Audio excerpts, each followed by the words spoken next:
Hi everyone. Today we're looking at Jesus being the King, and particularly one question: what does it mean for Jesus to be the King of our lives?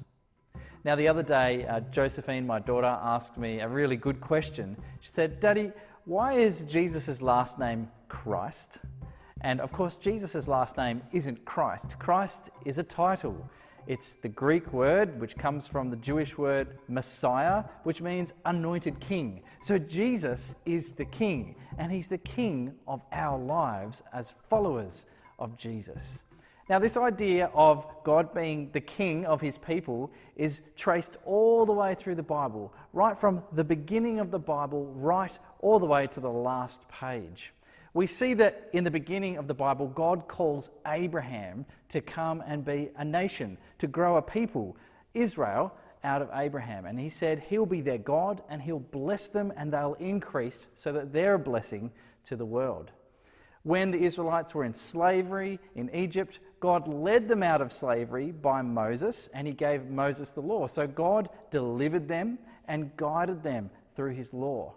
And then in Joshua, we see that God was the mighty king warrior who fought the battles for the Israelites and led them into the promised land, the land that he'd promised for them to live in. And so we see that by the time we get into the book of Judges, where the people have settled in the land, that actually they begin to reject God as their king. They no longer want to follow him as their ruler. And so the very last verse, in fact, in the book of Judges says, "At that time in Israel there was no king, and everyone did as they saw fit." That really summarized the state of God's people and the way they saw God as their king. They did not follow him in their hearts. And so we get to Samuel, who's the last judge with his sons in Israel. And so in 1 Samuel 8, which we heard read out today, we hear that Samuel, who's also a prophet, a spokesperson from God, is approached by the people of Israel. You see, his sons were not doing a good job of leading Israel. In fact, they were a really good indication of where the people and their hearts were at before God at that time. They weren't fit to be judges or leaders of Israel because they were corrupt, they didn't follow the law, and they didn't love God. But actually, that's what all the people were like in those days. And so, to kind of fix all their problems, they came up to Samuel and said, "We think that we should have a king like all the other nations." Now, Samuel knew what this meant, so he cried out to God and said, "They want me to make them a king." And God told Samuel, "Look, it's not you that they're rejecting. They're actually rejecting me." God said that they'd rejected him since he brought them out of Egypt. They'd forsaken God and they'd turned to other gods and worshipped them. And so God's actually saying, "Samuel, this is what it's been like for me." And so he says, "Fine, give them a king, but make sure they know what the rights of this king will be. This king will be very different to me as Israel's king." And so Samuel goes to Israel and he declares what God told them. Have a listen to what this king would be like. He will take your sons. He will take your daughters. He will take the best of your fields, vineyards, olive groves. He'll take 1/10 of your grain. He'll take your servants, your cattle, your donkey. He'll take 1/10 of your flocks. He'll take yourselves and you will become his slaves. And on that day, when you cry out to God for help because of the king you've chosen, God said he will not listen to them. A God who is king, who gives to his people and blesses them, or a human king that takes away from the people? Which king would you choose to lead you? So what happens next is that God gives the Israelites their king. God would be their God, and the king would be his agent who would lead the Israelites to live in a way that would follow him in his kingdom. And the Israelites choose their first king because he's bigger than the rest and he'd be a good guy, kind of a tough king to defeat all the other nations. However, even while he's being anointed by Samuel, Samuel's reminding the Israelites of their rebellion against God. He's saying, "You've chosen this king rather than God being your king." And he says, "One day you'll realize what an evil thing you've done in the eyes of the Lord by choosing this guy to be your king." And sure enough, Saul fails as king. He doesn't obey God, and God takes the kingship away from him. God raises up David, who is a man after his own heart. And David loves God, and so he brings the Israelites to follow God. Because of that, God establishes a covenant with David that one of his descendants will be on the throne to lead his people forever and ever and ever if they love him. However, David wasn't a perfect king either. And as a consequence, his children weren't perfect kings either. They were hit and miss, mostly miss. And so what we have is that kings who don't love God, which is most of them, actually lead Israel away from God until we get to the point where God says that's enough. And he takes the Israelites out of the promised land. He stops the lineage of kings and he puts them under the reign of foreign kings in Assyria and Babylon and Persia, all these different places, until they come back into the promised land. Now, this says that the Israelites didn't worship God as their king.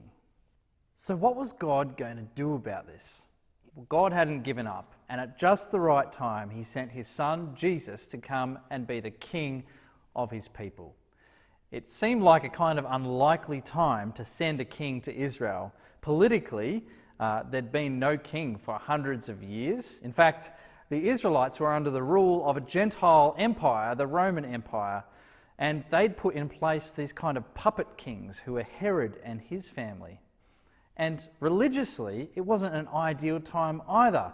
You see, the Israelites did return back to the promised land. They rebuilt the temple, they resumed the sacrifices, but they kind of did a pendulum swing and said, we're never going to be bad again. And so in the vacuum of a king leading the people, the religious leaders of the day kind of sprung up and they kind of over-religioused the place. That's not even a word.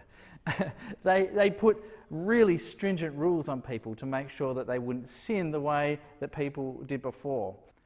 Jesus came at just the right time.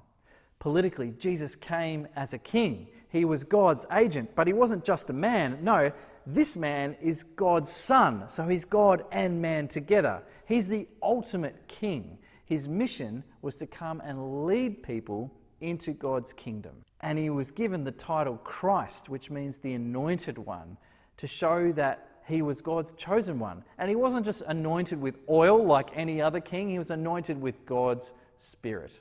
And the Magi came, and we see in the Matthew reading today that they say, where is the one who has been born King of the Jews? We saw his star when it rose, and we've come to worship him. And religiously, Jesus was the right king to come and bring people to God. I mean, the first people we see in our reading today who are worshipping Jesus as king are Gentiles. The Magi come from another country and they worship other gods, but God used stars to bring them there to come and worship Jesus. Secondly, Jesus fulfills all these Old Testament prophecies that they've been looking forward to a king who's going to come and deliver them. When Herod inquires of the scribes and the religious leaders, where is the Messiah to be born? This is what they read from Isaiah 7. But you, Bethlehem, in the land of Judah, are by no means least among the rulers of Judah.